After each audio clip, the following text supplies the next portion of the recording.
Qandaysınlar? Yaxshi. Kütüp otasınlar. Assalomu Assalamualaikum. Muhammed Meşikti. Hanım Cibrin. Muhammed Meşikti desene. Ötünüzler.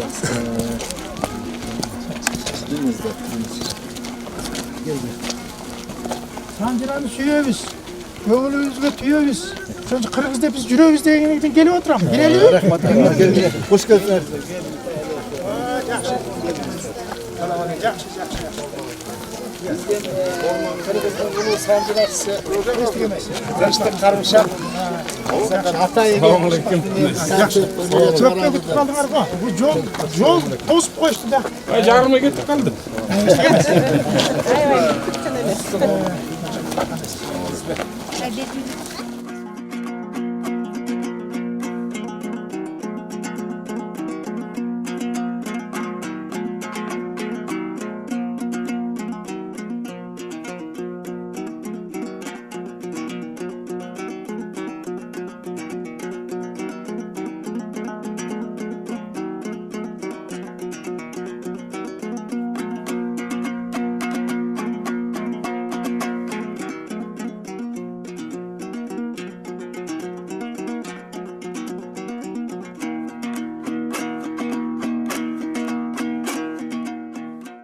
Bu жерде негизинен азыр бизде ушу куткан берген тукумдар турабыз да бияка. Анан кийин ушу атай ушу катаган бир туугандарыбыз келди.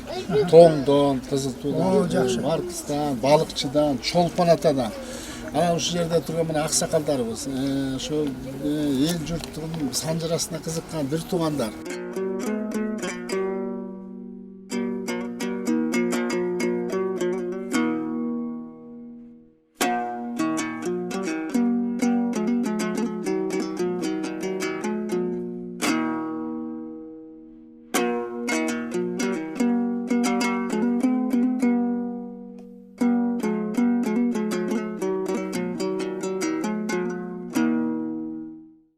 Саламатсыздар, урматтуу замандаштар. Кабар улуттук маалымат агенттигинин Санчыра программасын бүгүн биз Ысык Көл районунун Чырпыкты айылында өткөрүп жатабыз.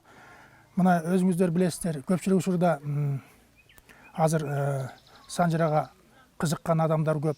Бизге көптөгөн баягы кат менен болбосо дагы телефон чалып сураган адамдардын саны көбөйдү. Мына бүгүн келип отурган себебибиз ушул маекти ушул Катаган саяк Катаган жөнүндө сөз кылмакчыбыз. Анткени ушул жөнүндө суроо көп түшүп атат. Катаган негизи санжырасы өтө татаал, өтө оор, бул байыркы элдерден болуп эсептелет. Мына бүгүн ушул жерге биз жашыбызбы, карысыбы тандап келип, ушунча элдин арасынан Катаган уруусун, Катаган саякты айтчу кишилерди чогултуп отурабыз. Мен ушуларды башынан тааныштырып кетейин, улуусунан тааныштырайын. Саламатсыздар. Кырбашев Камчыбек Аксакал, Санжыра иликтөөчү, Жунушев Дүйшөмбү, Санжыра иликтөөчү болуп иштеп жатат Аксакалдагы. Жунушев Кызен, бул мугалим, Санжыра иликтөөчү. Жана биздин жаш жигитибиз отурат, Токталиев Самат, жаш Санжыра иликтөөчү болот. Бир чети бул жаштардын дагы Санжырага абдан көп кызыкканы мени кубандырат. Бүгүн ушул Саматты дагы ортого алып отурабыз, сөз баштап бир болгонун, иликтеп жүргөнүн айтып берсе жакшы болот эле. Сөз эми сизден баштасак. Негизи бул Катаган эли байыркы эл экенин биз баарыбыз эле жакшы билебиз.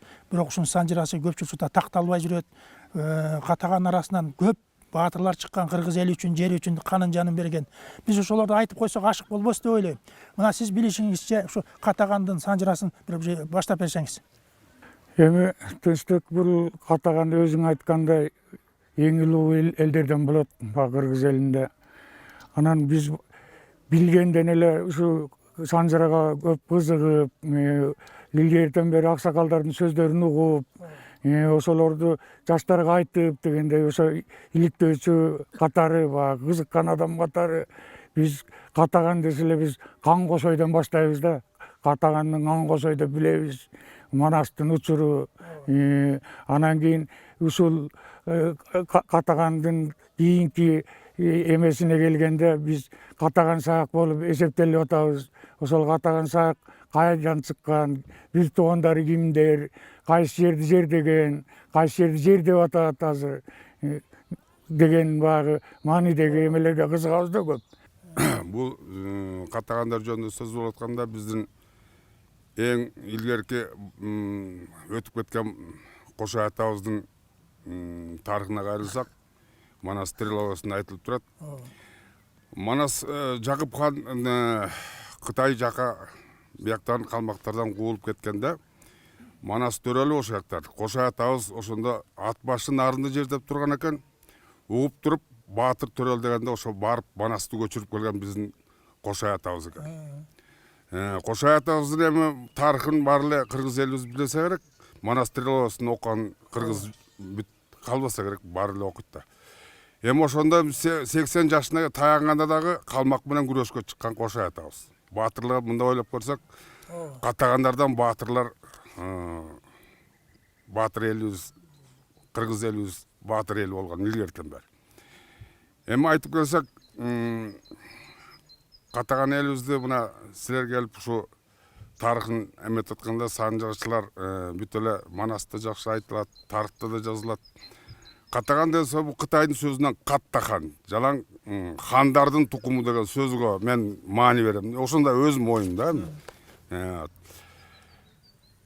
Эми Кошой атабыздын тарыхын Манастан окусаңар баары эле айтылып турат. 80 жашында күрөшүп жолойду көтөрүп чаап ташка. Ошонун тукумдары, укумдары мына Кудайга шүгүр азыр Афганистанда 3 миллион каттаган жашап атат. Көлдүн тегерине каттаган эми бөлбөбүз, кыргыз уруктарыбызда бир, кыргыз элибиз өнсүн, мен айта турган сөзүм ошол. Мен де кошумчалап коеюн, Эр табылды Баатыр жөнүндө каттаган элинен чыккан 15-17 кылымдардын аралыгында калмактардын басып кирүү мезгили. Ошолор менен бир кыйла Эр табылды өзү бизге бир кыйла башка эпосторго караганда жакындык кылат. Себеби кийинирээк өткөн окуя Эр табылды Баатырдын өзүнүн санжырасы боюнча Омокхандын баласы Эрмен хан менен Ормон хан болгон. Ормон хандан бала болгон эмес, Эрмен хандан Кудайназар биринчи аялынан, Эрмен хандын экинчи аялынан табылды болгон. Табылдынын ненеси Ачаган өзү Нойгут элинен болгон. Табылды өзү бир тууган болгон, карындаш бар болчу жанында. Булар кай жер дегенде биздин Карагамандан баштап, Ооруктамдан, Карагамандан, Тоңдун сыртынан. Тоңдун ак терегинен баштап Ортон Нуура, анан Атбашка чейин жардап турган каттаган эл болгон 6000 түтүн болгон деп айтып жүрүшөт. 6000 түтүн деген азыркы эсеп боюнча бир 120 000, 130 000 элдин чамасында болгон. Бир кыйла эле көп элдерден болгон ошол кезде саны боюнча. Эр табылды Баатырдын өзүнүн башталышы өзүнүн бир туугандары жана Кудайназардын балдары Алтыбай, Аргынбай, Чаргынбай, Жолдубай дегендер 6 бир тууган болуп кыргызга өзү бир туугандар каршы чыгып эме кылып, чыккынчылык кылып. Эр табылды Баатырдын каршы чыгып, ичи тарлык кылып, анан көлдүн башындагы чалгалмакка кабар жеткизип, табылды ооруп атат, кыйналып турат азыр. Балким тиги дүйнөгө кетип калабы. Мал жаныбарын тартып алалы да бөлүп алалы деген чечимге келишет булар. Өтө чоң чыккынчылык болгон, уродинасын саткан деген. Ошондо Эр табылды кичине оңолуп калган убак экен. Басып кирип, жылкыларды айдап чыгып туруп, мына союп Карагамандын жээгине союп жат. Жылкыдан бирден союп жата берле табылдын жылкысынан. Жыргал. Деп анан чалгалмактын арманы айтылып атпайбы? Арман эмес, тиги чалгалмактын мактанган сөзү. Кыргыздан мындай бир баш көтөргөн кишини көргөн жокмун, бул ушуда элби. Бир баш көтөргөн кишини көргөн жокмун деп табылдын айылына чаптырып келип, тегеренип туруп, "Ай, сен кандай жатасың? Сен эле бир коркок бир жигит окшойсуң. Колуңан эчтеке келбеген. Мен минтип чаап алдым сени, кыйратып атам. Тик оорутганга чейин кирип барып анан кайра келет." Айтып атат. Анан Эр табылды кичине оңолуп калган экен, бирок аты Ачатор аты. Кардыгач деген карындашы, табылдын карындашы. Амалдуулук кылып Боздүбө деген мен болдум ал жерде. Бир топ жыл иштегем ал жерде, билем ал жакшы. Ошо Боздүбөдө ошону тегеретип, калмактардан сактап турган экен атты. Ачатор да акылдат болгон өтө. Качан гана табылып калгайлы, Кудай сактасын деп калмактар да карабал койгон да барына. қай жерде жүреді, бұлар қандай іш қылып жатады деп. Ача тор келіп қалады да ақырын жетелеп ермек менен елдерге алып барып бергенде өте қуанышады. Ошондан табылды ерденіп атқа мініп ары оңол электе. Анан Карагамандын ичинде кечүү бар, чоң кечүү. Кара таштын кечүүсү деп коет. Карагаманда ошол жерде чабыш болгон. Чабышта эми ошол Табылды Батырдын кийинки убакта чыкканы тиги мисал болот. Жана куралдардын айтылып атпайбы тиги Табылды, Эр Табыл депосунда. Мисалы жанагы мылтыктын аты Алмабаш деп атат. Алмабаш өзү сайлуу мылтык, нарезной. Октолгондо оозунан октолбойт, затвор менен октолот, казённый деп коет. Анан бул мылтык менен Табылды кимди атканда чалганмакты.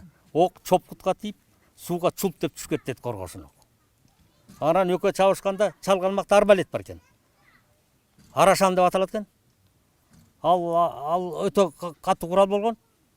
Анан ошону буйтап, экөө суунун ичине чабышып, ача торун эсип, чалганмактын сакалын мындайынан жүрүп, тигиндейинен жүрүп, айласын кетирип, анан Эрмек менен Элдиярга 40 чоросу, мына сен чоң атам деп атасың, ким чоронун башчысы болгондо, ким? Олжо болот. Анан чабуул коюп, айласын кетирип, тымтыракка чыгып, мына сен тиги көрө элек болсоң анан көрүп жат деп. Оозунан жаңылып калганда чалганмактагы өтө текебер сүйлөп калган. Андан кийинки согуштун уландысы негизги биздин тиги окушубузга караганда Тосор тамга тараптарда тоңдун ак терегинде болгон. Туура там, анан тосор, анан тамга, анан аягы тиги эмеге чейин сүрүп кеткен. Бул согуш өтө Карагаман кандуу суу деп айтылып атпайбы? Өтө катуу согуштар кайра кайталанып турган.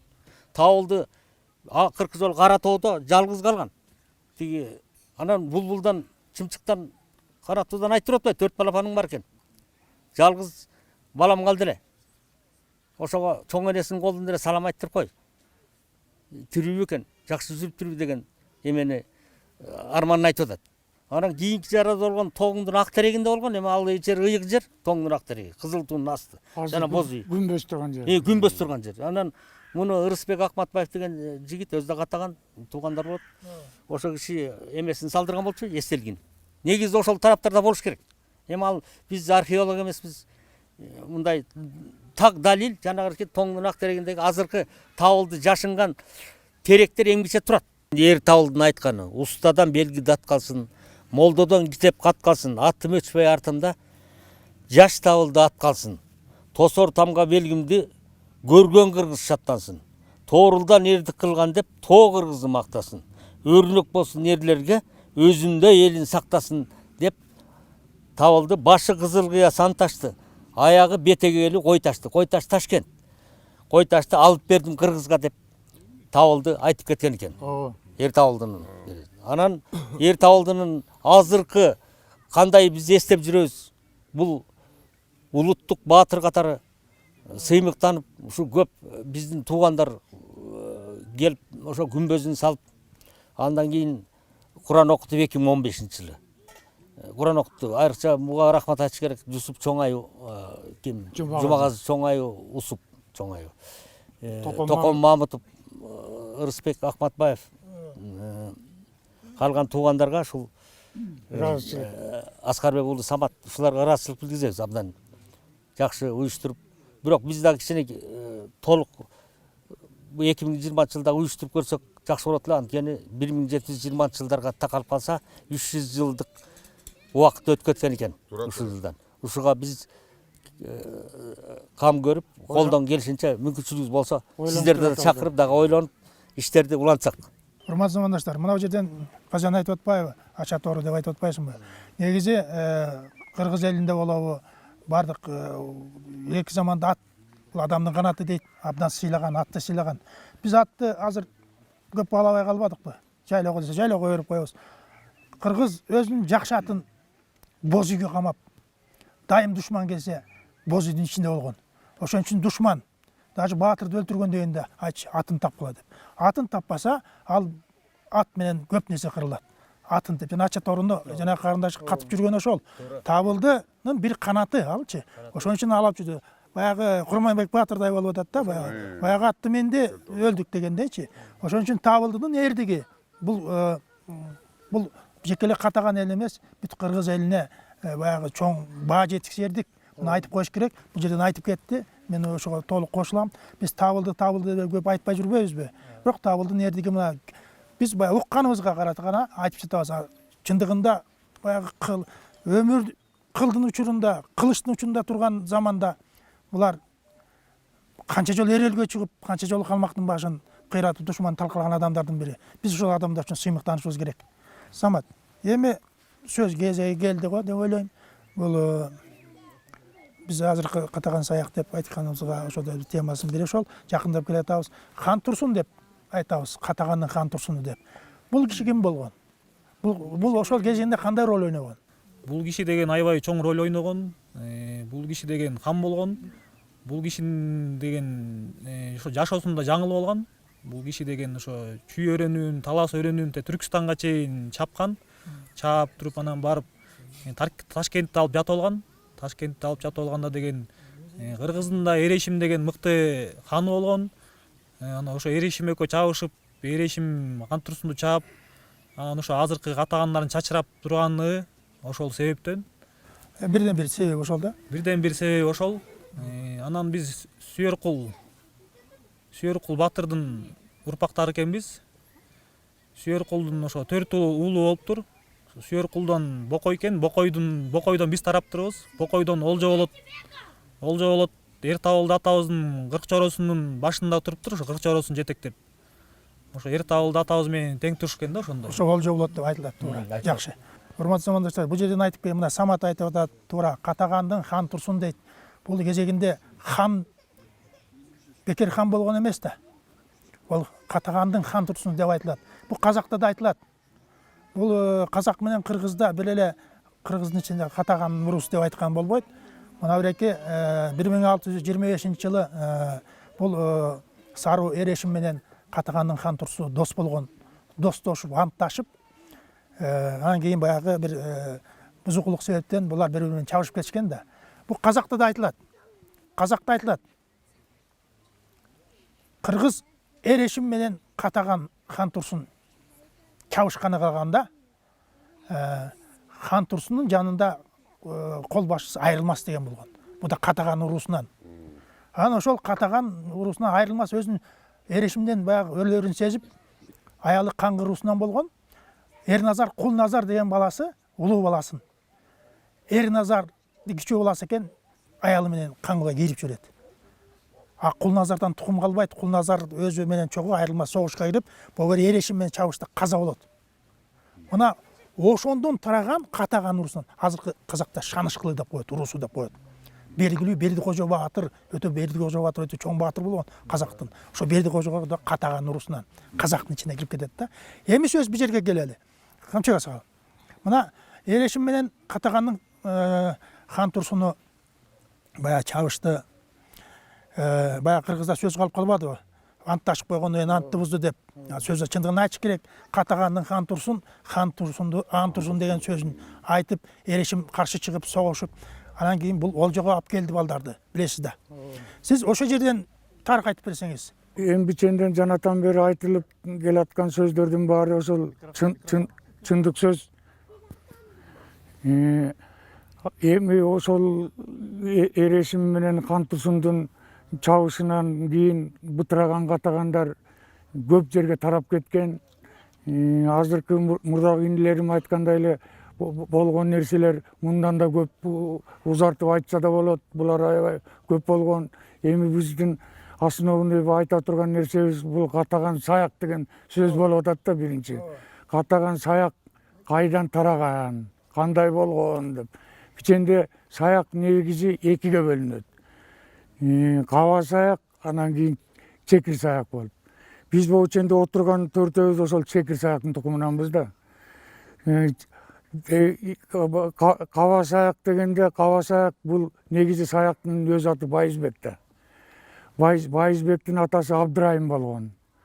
Абдырайым тиги Байызбек жаш кезинде эле каза болуп калып, энеси Манишайым 6-7 жыл кара кийип отуруп, анан кийин баягы Ходжентте болгон да бул нерсе. Анан Ходженттен ошол өзбектерге нике кыйып кое жаздаганда ошондо өзүнүн кайнысын издетип Эшенкарыны анан ошо өзүнүн кайнысына баш байлаганда Байызбек таарынып кетип калган жери да быченден.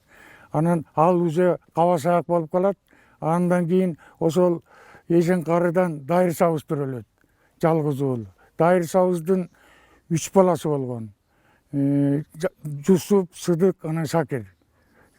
Үчөө тең дин билимдерин алып үчөө тең молдо болгон негизи. Анан кандайдыр бир ошол кезде ошакта хандыктардан чоң чыр чыкканда үчөө качып кетет да. Качып кетип анан кийин үчөөнүн дайын жок болгондо анан Маанишайым Байызбек тиги уулун небересин Байдыболатты чакыртып, ушинтип энелеш 3 тууганыңды тап деп.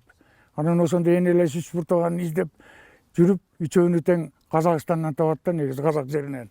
Казак жеринен таап, анан ошондон ээрчитип алып кетем дегенде Сыдык барбай калып калат. Жусуп менен Шакир экөө жолдо келатып, жолдон дагы Жусуп талашта калып калат. Андан кийин тиги Шакир болсо, Шакир молдо ушул тиги Жумгал элине келип, ошол тиги ошо ченде пааналап калат. Анан калганда анан биздин негизги саяк катаган дегенибиз мына ушул Шакир молдодон башталат да. Шакир молдонун баласы Түгөл, Байтүгөл. Анан Байтүгөлдүн эң кичүү баласы болгон Маңгыт. Маңгыттан тиги 4 бала төрөлөт. Кое туруңуз. Сиз ошол Маңгытка келбедиңизби? Ооба. Бул жерден биз кайталап коелу. Байдуулат эмес, бай болот. Байдуулат эмес, бай болот деп жөнөтөт. Бай болот. Туурабы? Туура. Байдуулат эмес. Туура. Бай болот деп Туура жөнөтөт. сөз, туура дескен. Ал эми Шакир деген сөз баягы Чекир. өзү Чекир болгончо жаңа Чекир. молдо Чекир деген ошону тактап коюш керек. Чекир молдо, Өзү Шакир деп айтылат, баягы молдо, көз эми молдо Чекир дейт. Анан ошон үчүн бизди баягы Ооба. негизги башталышыбыз Чекир саяктан Туура. башталат да, Чекир саяк болду. Ал эми Чекир саяктан 2 бала Куртка Түгөл деген. Ооба. Туура. Ооба. Эми ушул жерден Биз Түгөлдүн ооба. Маңгытынан болуп атабыз. Маңгыт Түгөлдүн эң кичүү баласы болгон. Анан Маңгыттан төрөлгөн балдар Сүйөркул, Казыгул, Эсиркемиш болот баягы. Туура. Анан пиченден багы эми азыркы заманга жараша кылып баягы Санжырага кызыгып, Санжыраны иликтеп жүргөндөн кийин айтып коюшубуз керек. Эсиркемиш деген тукумдан Токтогул районундагы Өзгөрүш деген айылы где-то 97-98% катаган болот алар негизи. Анан ошондой эле Таштөбө, Жумгалдын Таштөбө деген айылы бу дагы ушул 98%ке жакыны катаган экен. Канча жашка? Мына сиз Маңгытка келбесизби? Бул жерден айтып коючу нерсе, бул Эрешимдин Саруу Эрешимдин жездеси Түгөл болгон. Түгөл деген бул малды жанды киши болгон. Айтып атпайбы? Баягы малын жылкыны айдаганда, жылкынын арты кородон чыга элек болсо, асты барып тиги сууда суу ичип аткан болгон да. Мына ошол жанагы Эрешим мен тиги Катагандын хан турсуна баягы атамдын үчүн тиги элимдин үчүн алайын деп турам. Ат керек деп барганда анан жана Шарп куланы издеп таап атпайбы? Ошондо экөөнүн шарты бар. Ошону айтсаңыз. Шарп куланы тиги ким Түгөл берип атпайбы? Анан берип атканда жанагында тиги чабыш болуп эметкенде анан Шарп куланы алып кел деп уулу Маңгытты жөнөтөт да. Анан Маңгыт барганда анан тартуу кылып тиги Турсун хандын карындашы Кызыл кызды берип атпайбы? Косуп. Анан ошону алып келгенден кийин эми биченде айтчу сөз дагы аябай көп болуп кетет союлуп, биченден Түгөл өзүнө нике кыйдырам деп ойлогон да. Бирок баягы шарттуу сөздөр чыгып калгандан кийин өзүнүн эң кичүү уулу Маңгытка баш байлайт, нике кыйдырып коет да. Анан нике кыйдыргандан кийин анан ошол ал хан Турсундун карындашы болгондон кийин Катаган аты өчпөсүн деген мааниде баягы Катаган деп ат да коюлган эмес. Просто балалуу болду, ошол балдардын баары Катаган аталып калды да. Жана Чекир саяктын ичинен Катаган деген сөз ушундан чыгып атат да. Мен да кошумчалап коеюн. Мен эми баягы кыдырып эл кыдырып жүрөм, угуп жүрөм. Бул саяктардын ичинде да ушундай айтылат. Жанагы кыз келатып, баягы ачык айтыш керек, биякта түшүнүктүү болсун. Бул түгөл менен жездеси болот да. Эрешим сүйлөшкөндө айткан, мен Катагандын кан турсуна аттанган турам. Бул шарпкуланы бериңиз дейт. Баш байгеси сиздики болот дейт. Баш байгеси меники болсо ал дейт. Баш байгеси жанагы кыз болот. Анан маңгытты жөнөтпөй алып кел деп. Анан маңгыт барып, анан баягы алыс жол. Булар баягы жөө-жоман баягы келатса, анан келип атса, элде чуркап жүрбөй боз ит тигип. Баягы келатат, кыз келатат. Түгөлгө баш коштурабыз. Анан баягы чет чыккан угуп калган кыз анан айтып атпайбы? Булар эмне деп атат деп. Анан баягы келиндер айтат, түгөлгө баш кош деп атасыз. Бул айланайын чал билбейби? Тала, эрмен чөлдө кыз менен жигит баратса, бой кошту дегенди билбейт бекен дегенде анан баягы келиндер энеси түгөлгө айтканда түгөл айтпады. Кой, болош болуптур. Маңгытка баш коштургула дейт. Ошондо чоң айырма болот. Эми жанагы катаган саяк деген сөз. Бирок ошондо айтылган сөз бар. Мына өзүңөр да тактагыла. Жанагы келин болуп калбады. Ошондой айтып атат. Айланайын саяктар. Мына мен келин болуп келип атам, саякмын. Бирок эрешим катагандарды таратып жиберди. Менден төрөлгөн балдарды саяк болор. Бирок катаган саяк деп айтып жүрсөңөр деген сөз бир калып калган да. Жанагы катаган саяк деп ошондон калып калган. Жоксо эч ким айтпайт болчу. Ат коюлбаган күндө дагы баары катаган болуп калган. Ошонун өтүнүчү менен катаган саяк дейт. Катаган саяк. Ханыңыз да.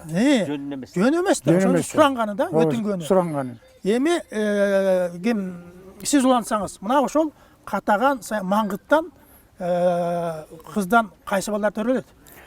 Маңгыттан Сүйөркул, Казыгул, Эсиркемиш төрөлөт. 3 бала төрөлөт. 3 бала төрөлөт. Ооба. Анан мен жана айтып кеткендей эле Эсиркемиштер жанагы айылдарда туруп атат. Анан Сүйөркулдан тарагандар эми балдардын ичинен Бокой, Мендигул, Ормотой, Төлөмүшпү? Токтомуш, 4 баласы болот. Анан бул Токтомуш менен эме Казыгулдун балдары негизинен Жумгал жеринде да көпчүлүгү. Көпчүлүгү эмес, почти эле баары. Анан кийин тиги Эсиркемиштики болсо Жумгал району менен Токтогул районунда болуп атат да. Основной 2 айылда болуп атат. Ошол жана мен айтып кеткендей 2 айылда ошол курултай болгондо ошондон баарына тиги күбө болдук. 2 айыл тең где-то 97-98% катагандар экен. Жашап турушат экен ошол жакта. Бири-бири менен тиги эки Эсиркемиштин Токтогулу менен тиги Жумгалдыктар бири-бири менен жакшы катнашты экен. Анысына багы күбө болдук да, барып ошо тойлоруна тиги чакырып ошондо тойдо болдук чогуу. Андан кийин биз айта турганыбыз жанагы Бокой, Мендигул, ошолордун тукумдары основной ушул көлдө, чүйдө, Кочкордо, Сокулукта, Жумгалда ишигилип көп жерде турушат да, чачыранда турушат. Чачыранда турушат. Негизи Бокойлордун көпчүлүгү Тоң району менен Ысыккөл районунда турат. Ысыккөл районунан Чолпон атада турушат. Тиги Беш атага атаган Тоң районунун Кызыл туусунда турат. Тоң районунун Көлтөр айылында турат. Көпчүлүгү. Урматтуу замандаштар, бул Байтүгел уулу Медет Датка деп коет. Бул 1777-1780 төрөлгөн киши, Датка намын алган киши. Бул Келдибек эди Шербек дейт, Келдибектин экинчи аялынан Байтүгел ошонун Медет Даткасы. Ушу Медет Датканын ашында жана Курмангожо деп атпайбызбы? Маңгыт, Курмангожо деп. Маңгыттын баласы да Курмангожо. Ошо катаган Коной балбан болгон, белгилүү чоң балбан болгон. Коной балбан деп. Ошол баягы казактын бир кезде Хошун дейт, Калмактын балбаны чыккан, бир кезде казактын Калдар балбаны менен чыккан дейт. Бул балбандар кармаса адамды сөөгөн кычыратып койгон экен, Кыргыздан чыкпай койгондо ушу Коной, катаган Коной балбан чыгып жаш кез экен. Ошондо жыгып туруп баягы Кыргыздын салты бар эмеспи? Башынан аттап кеткен белгилүү Коной баатыр болгон. Мында айтып кетиш керек. Бул жанагы Медет Датканын ашында ошондо Кыргыздын, бүтүнөй Кыргыздын намысын алып берди. Катаган Коной бар. Ал эми Конойдун жээни дейбизби, жанагы Шуруй деп атпайбы, Шургуй деп атпайбызбы? Эжесинин баласы. Буда өйдө балбан болгон, балбан жигит болгон. Баягы Коной эжесине келип отурса, эжеси айтып атпайбы? Тетиги эркештин терисинен чанаш жасайын дедим, илеп коелачы депчи. Аны эки жагынан алып бир бураганда тартканда баягы эчкинин териси ажырап кеткенде. Ана ошондо коной тамак кылып эжесине. Өзү бу эчкинин чирип калган эме го. Тартсак эле бузулуп кетти. Айрылып кетсе, анан баягы аял киши чочуп кетип, койку көз тийбесин жанагы түтүлөө кылып, баягы ырым-жырым кылып кеткенде, белгилүү баатырлар болгон. Бирок конойго көз тийди, кийин каза болуп калды. Мына бореки биз айтылбаганы менен ошол кезектеги казак кыргыз дейби, казак калмак дейбизби, кыргыздын ортосунда намысты алып берген коной, шуруй баатырлар. Эми Шургуй баатыр, эмчи муну айтпайбыз. Көрүңүздөрбү? Мына ошолор жана Казыгул Сүйөркешев эмисинин урпактары кийинки чыккан кишилер. Көрүп атпайсыздарбы? Мына Казыгул дейби, мына ошо Казыгул менен Эсиркемиштин ортосунда баягы байланыш барбы, келип турушабы ушулар? Мына тиги Кочкордун мантышында да турушат.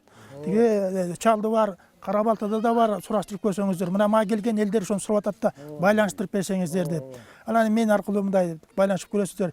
Негизи айтканым ошо да, ушуну бир мындай эске ала жүрсөңүздөр, мына билгениңиздер жакшы. Мен Эшеналы Арабаев жөнүндө, Акмалдуу жөнүндө толуктап айтып кетейин дедим эле. Анткени биздин чоң аталардын Арабаев менен туугандык байланышы чоң болгон экен. Эшеналы Арабаев 1920-жылы келип Кызыл Бирикме деген жерде мектеп ачып, Тоңдо, Дөң талада Кызыл Бирикмеде мектеп ачып, балдарды окуткан экен. Окутуп анан Коңур өлөңгө көчүрүп мектепти. Анан Тоң районунда эл агартуу бөлүм жетектеп, анан бир татар кишини алып келип ордуна коюп, анан нарком прос болуп кеттир. Эшеналы Арабаевтан көп биздин чоң аталар окуган экен.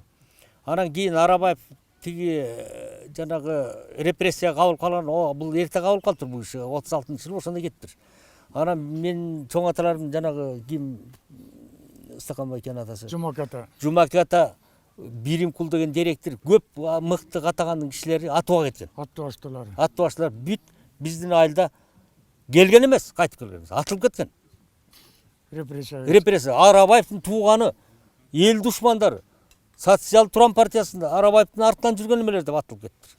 Эми жанагы багы өзүң айткандай эле биченден катагандын азыркы заманда чугур эмес. Көптөгөн балдар чыкты. Акматбек Сүттүбаевич тиги Сүйүнбаев Собмин болуп жүрдү. Как раз Жумалдын таш төбөсүнөн катаган. Таштемир Айтбаев как раз тиги сиз айтып аткан Кочкордун маңытынан. Током азыркы эме Кыргызстан элдердин ассамблеясынын президенти Токон Мамытов Гүлдөй губернатор болуп жүрдү. Вице-премьер болуп жүрдү. Азыркы ошол Кыргыз эл ассамблеясынын президенти. Анан көптөгөн эле балдар чыгып атат, учугур эмес. Анан Кыргыз эл жазуучусу Орозобек Айтымбет аталаш туугандар болот. Катаган, Кыргыз эл жазуучу бербеди. Бул кишинин эмгеги аябай зор. Бул киши жөөлөп жалаңдап Кытайга чейин барып, Кара Кыргыздын 5 томдугун жазган. Манас эпосунун тиги кара сөз менен жазып чыккан. Эмгеги чоң да бул кишинин. Бул кишини эскерип кетсе болот. Көптөгөн балдар чыгып атат азыр. Чугур эмес, жакшы буюрса.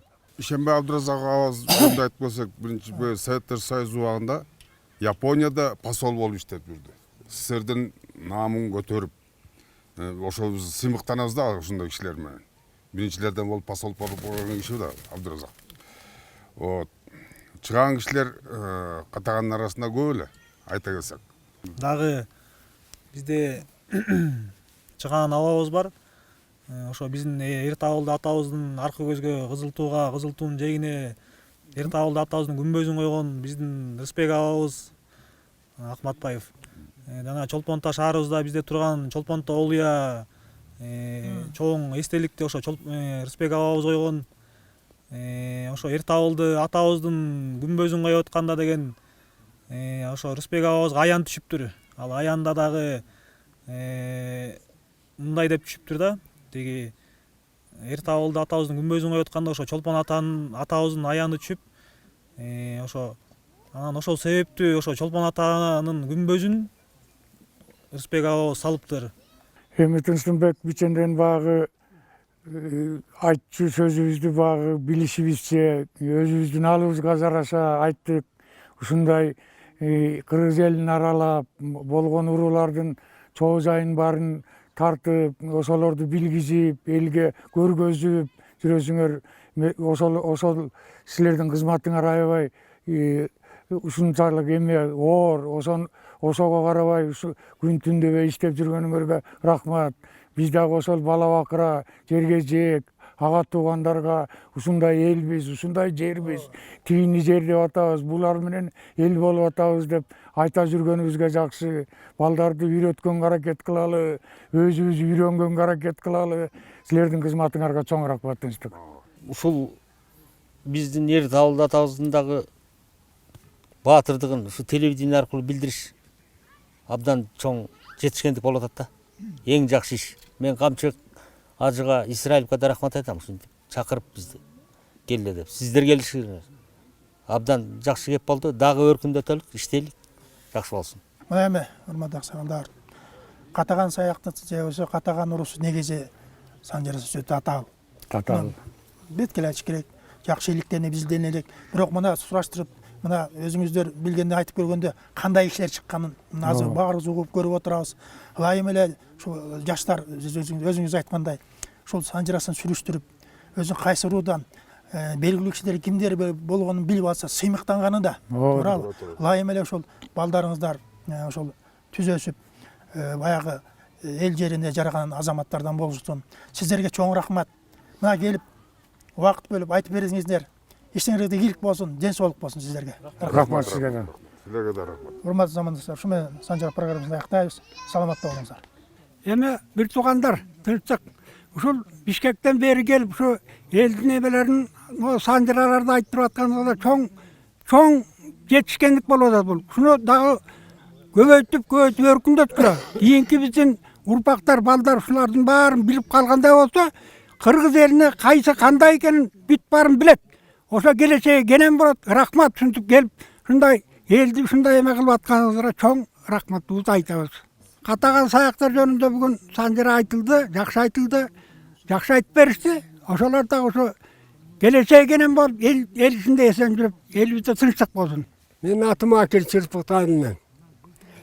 Эми садага тынчтык ушинтип Санжараны баштап калганыңарга чоң рахмат. Санжара керек. Эми ошону уюштуруп баарын эметип жүргөн сизге, Камчыбекке, ошонун шопуру Шакиртова, кичинекей балага ушуну уюштуруп аткан сиздерге өмүрлүү болгула.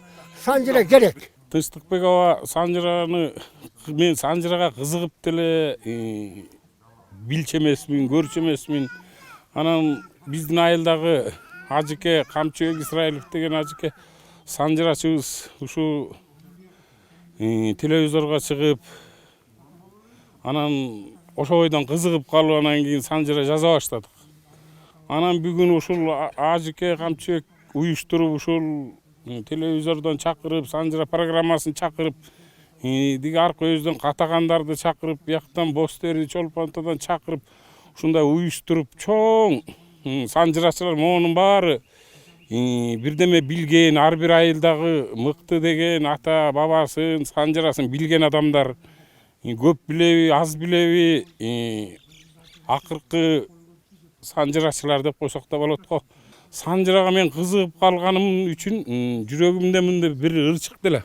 Ошону окуп берейин сизге. Анткени шам жаккандай жандан алыс көрө албайм, көрбөгөн соң төр жагына өтө албайм. Санжырада мендейлерге караңгы, ата бабам кимиси ким биле албайм. Көз ачылып, улаң сүңгүп киргенде, жото жетем ким экенин билгенде, аалам жарык, маңдай жарык мен үчүн, баарын таанып, эл аралап жүргөнгө. Кимден туулуп кай тарактан келген биз, кайсы тукум эмне деген элден биз, баарын угуп саган айтып олтурам, кандай кыйын жолду басып өткөнбүз. Сизге рахмат, ушундай элди чогултуп, сиз ушунча элди, ошончо элди кызыгын көтөрүп эметип атканыңыз, Алла разы болсун, сизге дагы биз разыбыз. Чырпык эли ушу сизге рахматын айтат. Биринчиден ушул келип, ушул уюштуруучуларга терең ыраазычылык билдирем. Чоң рахмат. буын жогоруда айтып кетишти. Ушу жыйнак кылып, ушу кийинки урпактарга калса эң жакшы боло турган нерсе да. Мен да ошо катаган урусунан калмакчы, ошонун тукумдары урпактары болом. Эми бул жөрөлгөңөрдү көтөрүп атканыңар жакшы нерсе бул. Азыркы балдарыбыз, чоңоюп келаткан кийинки балдарыбыз буларды билбей деле калышты. Мен бул жерге атайын санжыра укканы келгем. Бул санжыра азыр айтылып аткан санжыраларды угуп отуруп аябай жакты. Бул биздин муундан муунга керектүү, балдарыбызга керектүү нерсе экен абдан. Ушул санжыраны угуп отуруп биз ата бабабызды, ата тегибизди билип отурабыз. Жана ата тегибиз тууган, баарыбыз бир тууган экенибизди, кыргыз.